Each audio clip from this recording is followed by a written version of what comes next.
or Nick Diaz, whichever one wants it. Kamaru, Disney Channel, Usman, Timmy Fury, Conor McGregor, KSI, Gervonta Davis, Floyd's son, and maybe Logan Paul. Question mark. I'll see y'all August 29th, because next up is Tyron Woodley.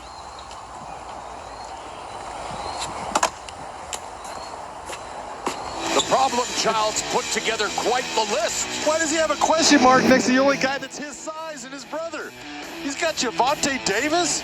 He's 130 pounds. They call him Tank. He's not that big. Well, Jake Paul has proven to be a big disruptive force. The dawn of disruption will face Tyron Woodley. That's coming up on Showtime pay-per-view Sunday, August 29th. Coming your way at 9 Eastern, 6 Pacific, live on Showtime tonight. It is Bellator 265 main event. Number 3 ranked heavyweight Cheick Kongo clashes with Sergey Kharitonov and Logan Storley. South Dakota's own Logan Storley will take on Dante Skiro in Skiro's Bellator MMA debut. With more on our co-feature, here is Gareth A. Davies.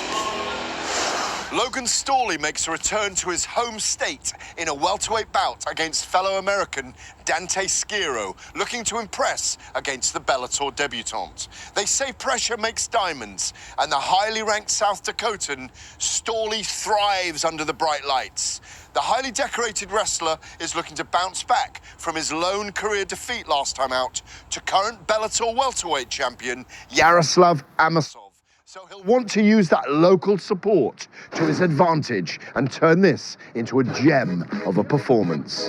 Skiro, meanwhile, a Wisconsin native, record 8 wins, 2 losses, makes his Bellator debut on the back of 2 victories outside the promotion, of course, one by submission and one by ground and pound, both in which he was the underdog. So we might say this is Storley's fight to lose, and he is a massive favourite. But this is MMA, and we have come to expect the unexpected. Storley won't want that storyline tonight.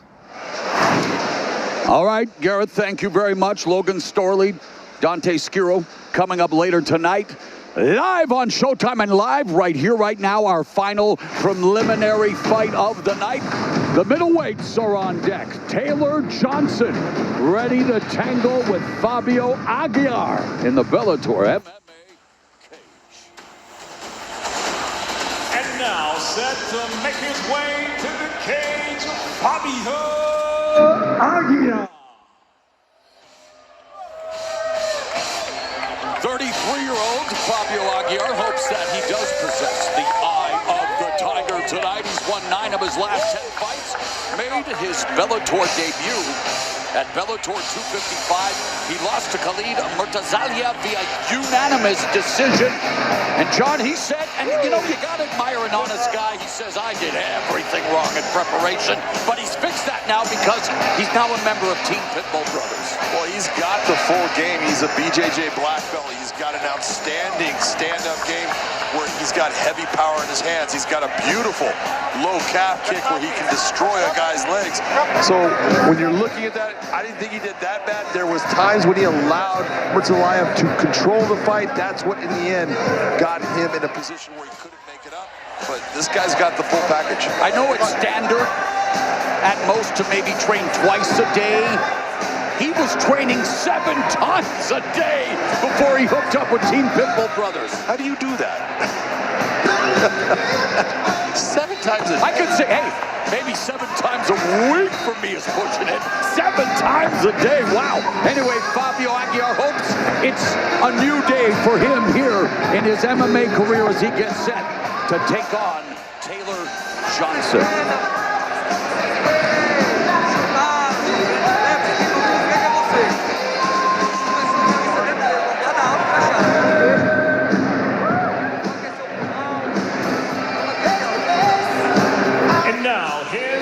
Opponent making his way to the cage, Tombstone, Taylor Johnson.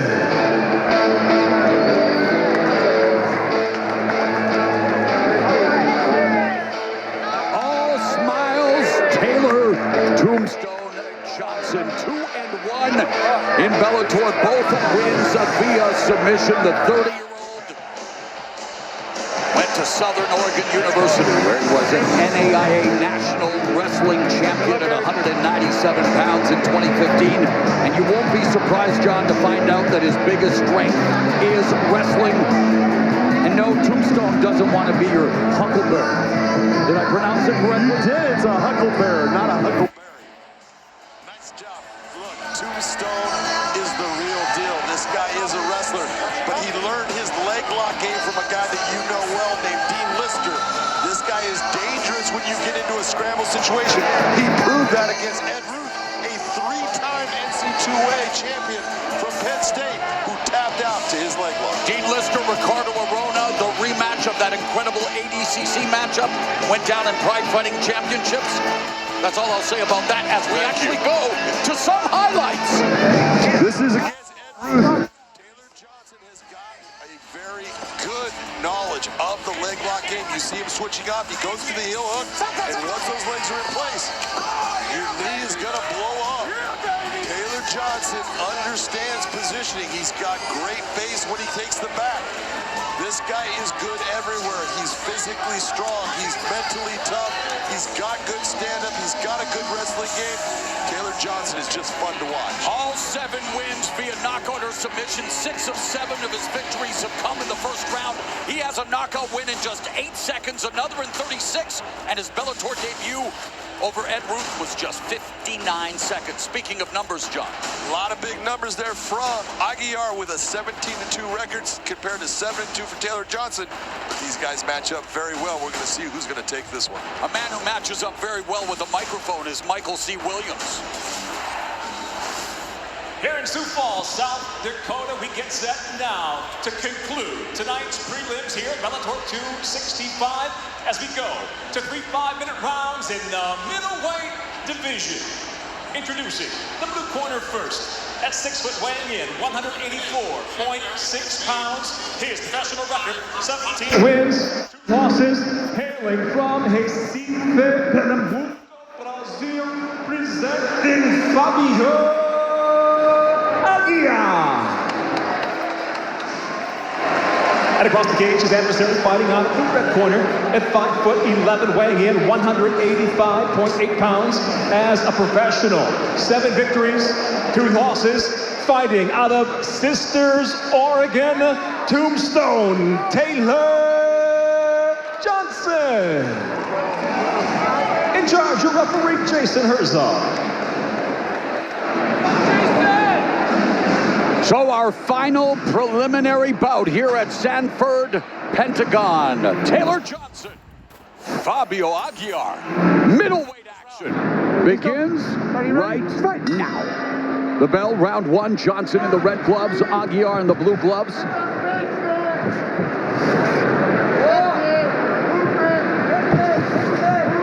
Johnson told us that his biggest advantages over Aguiar would be that he's faster, a better striker and grappler. He actually said, you know what, if the opportunity arises, for sure I'll go for my first knockout win in Bellator. 5 of his 7 wins have come via his striking. Right now you're watching Taylor Johnson just be nice and calm, relaxed, looking at what Aguiar is going to bring. Aguiar keeps going straight back, he's going to be in trouble. And he ate that head kick before Aguiar looking for the takedown, but now it's Johnson looking for the choke. This choke is based upon that head kick. That stunned him a little bit. He's trying to fight it off. You see him using his hands to put the pressure down. He's got himself past that choke right now, but that was a big knee. Big knee by Johnson. Another knee to Aguiar, and now Johnson putting the squeeze on Aguiar. Johnson has a rear naked choke and an inverted heel hook on his resume. Right now, that was a nice set of knees that you saw from Taylor Johnson. He's in the position now. You see he's got the underhook, so he has the advantage right now in this position. Pressing Aguiar up against the cage. He is the superior wrestler, so the question is, does he take him down, or does he continue to do the work in the clinch game that he's been doing? And in a way, maybe Aguiar hopes that he continues to try to just grind here, because in a way, he feels that Johnson's cardio will become an issue. He feels that he fades after first round. I don't think he can bank on that, but that's what he told us. Well, you know, if that's the way he feels, he needs to do something to put the pressure on Johnson so he's not comfortable, because if Johnson's the one in control of the pace, he's not going to get tired. Now it's Aguiar with Johnson along the fence. But Johnson able to keep moving. Under 3 minutes remaining here in the opening round. Aguiar right now in a position with double unders. He's the one in control of this at this moment. Doing a good job of using his head, keeping Tombstone with his face off to the side. It's going to make him a little bit weaker. Aguiar began training MMA at 18, actually spent time in the Brazilian army training dogs, and this one could turn into a dogfight. Midway point of the opening frame, and battle of attrition along the fence. And people watch this and think, oh, they're really not doing anything. This is grueling. Grueling work by both guys. That head position you see Aguiar with, it's frustrating for Johnson, and all those little shots that Johnson is hitting Aguiar with. He's trying to use the wizard right now. And Johnson feeding Aguiar a couple of right hands with 2 minutes left. Aguiar doing a good job of sagging back. He's got the arms around the waist on Tombstone, holding that position. Johnson speaks about the fact that being calm is key. He seems to be calm under the pressure and fire that Aguiar's trying to dominate, but good turnaround. Yeah, nice dig in the underhook by Taylor Johnson, switching that position. Being calm in a fight is everything. If you are not calm, you're burning energy at an excessive rate. That will get you tired, and that will get you in trouble. And now head kick blocked by Aguiar as Johnson resets. You can see what you were talking about earlier. Aguiar believing that Johnson's going to tire on. He's putting pressure on him in an attempt to make him uncomfortable and make that become something that happens. Final minute of the first round scramble, and now it's Johnson on Aguiar's back. Aguiar with more experience, 17-2 coming into this fight. He's 0-1 in the Bellator MMA cage. We mentioned the loss in his last outing, going to a decision in April. Going for the leg lock. Nice job by Aguiar to actually stuff that. Taylor did not get deep enough to make that happen. Now he's underneath him in a position where he's now got his hips not engaged with his opponent. This is not an easy thing to get out of. Nice job of moving himself. Now he's in half guard. He's going to have to work his way out. State known for fuel and energy, and a lot of it being burned out here in the first 5 minutes in this middleweight matchup between Taylor Johnson and Fabio Aguiar. They exchange kicks, and wow, what a wind-up at the bell by Johnson, and they exchange, well, some pleasantries after the hostility. That was a fastball that went just a little bit outside.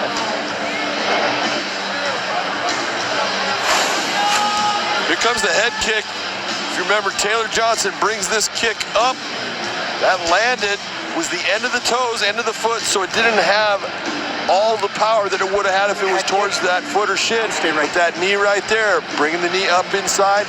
He landed a lot of good shots against. That was a nice high kick. A lot of good shots by Taylor Johnson. No doubt about that round. Taylor Johnson took it. Aguiar's putting pressure. We'll see if that starts to make a difference in the second. How did your unofficial scorecard read? Let me look at it over here. Like I just said, Taylor Johnson took that round. Oh, I didn't listen. Sorry, I was being told something. You never listened to Well, I was listening to it in my head. I apologize.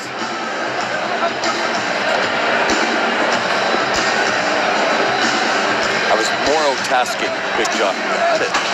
Good. All right, round Just a 2 reminder is upon us. Fabio Aguiar, will his prediction come true? Listo. Did You ready? Taylor Johnson expend too much energy in that first 5 minutes? It was a grueling round. Aguiar coming back out with that same pressure, trying to push Taylor Johnson, make him work. He's got a game plan and he's sticking to it.